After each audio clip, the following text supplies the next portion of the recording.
There was a video of you jousting with one of the assistant coaches on the sideline. I think there's like 2 minutes and 19 seconds left in the second quarter. Here's the clip. Can you turn the sound on as well? Back at the 44.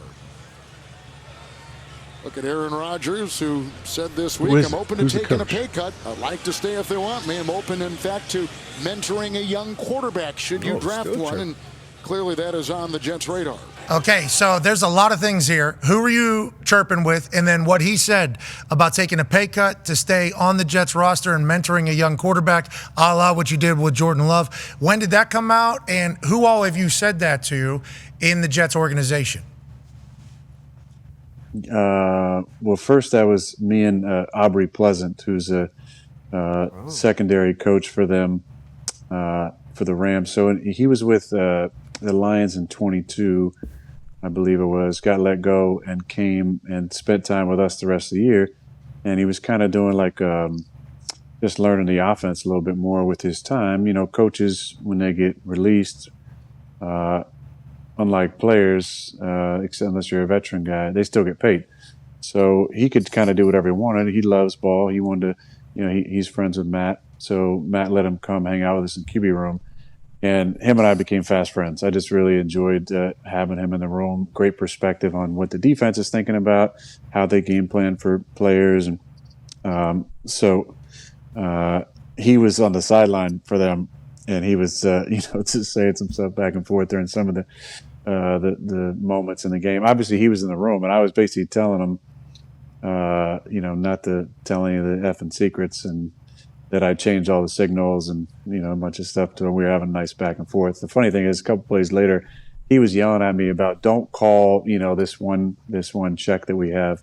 And a couple plays later, I really subtly got to it, and we had like a third and 16, I think it was, after a penalty, and I threw it in the flat to Tay, and he's right over there giving me the actual signal for the play. So it was a fun back and forth between two of us. I've known Sean for a long time, and really appreciate him, and he's obviously close with Doc Elitrosh, who was there at the game, got to spend time with Doc. So we've had dinner before in the off seasons, and so Sean was making funny faces at me throughout the game too. So it was good. I know a lot of people on that staff, besides those guys. It was fun. Is that what he's doing? He's younger than me, so yeah, he's got a real young sense of humor. A lot of weird things. It is crazy how young Sean McVay is. No, he's been coaching over there for 100 years. It feels like he's not even 40 yet. Is he? No. I don't even know if he's 40 yet. Wow. He's got a young face, like John Kuhn. Just aging well. Yeah, exactly. And Adam Schefter. Schefter's 58. Shefty. Happy birthday, Shefty. Happy birthday. Wow. Text him. You have his number? I'll send you his number. Go ahead, AJ. I just changed my number, so I'll text him from the old number, and he won't have a new number. Yeah, that's smart. That's a good play. Go ahead, AJ.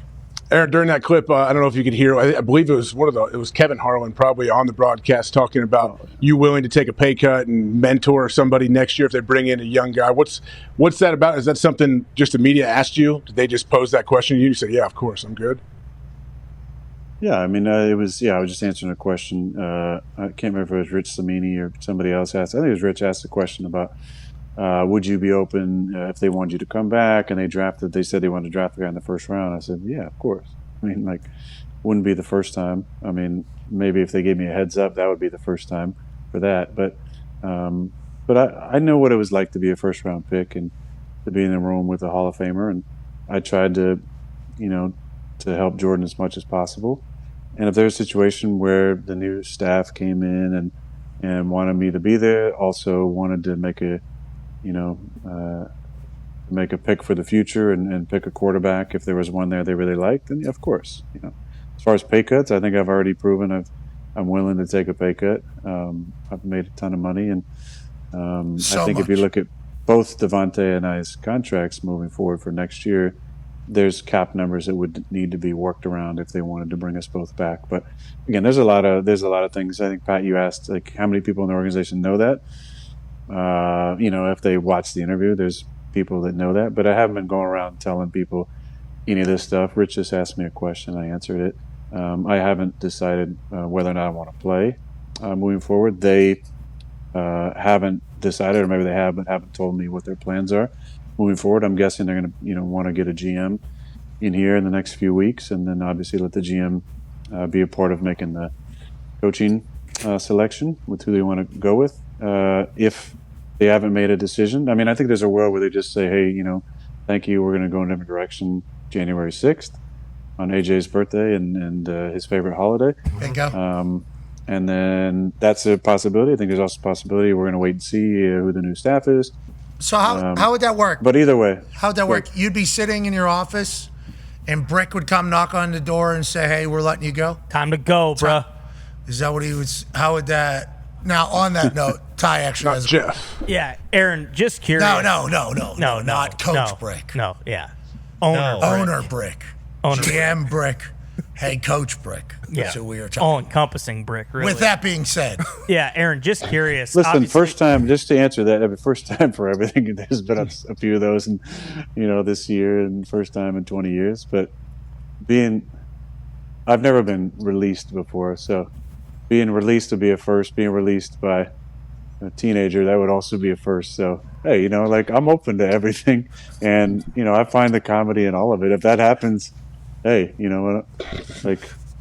it's a great story. It is phenomenal. It's a great story. Yeah, it certainly is. And the NFL is a funny place. Now, on that note, Ty has a question for you. Yeah, Aaron, speaking Sorry, of that. Ty, go ahead. No, you're good. No, you actually helped. Yeah, you did. Speaking of that situation, obviously the play on the field's one thing, and the questions you have to answer for that. You obviously are prepared for all that kind of stuff. But do you ever feel like you're in like a bizarro world when all these different Jets stories are coming out seemingly like week by week, and it's like, Jesus Christ, like, is this stuff really going on? I don't know how much you actually know. Like, do you ever read anything or do you see any of this stuff and it's just like, what the fuck's going on here?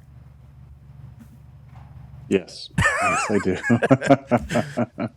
Maybe that's what they meant when they said the media in New York is so crazy. That's kind of what I thought. Instead of like with you, it's like, hey, you're about to go into like, because it is every week something comes out. Last week that was an Onion article. Yeah. We thought it read like an Onion article from the New York Times, and it's like, no, they checked their source. It's very different, right? That is a very different situation.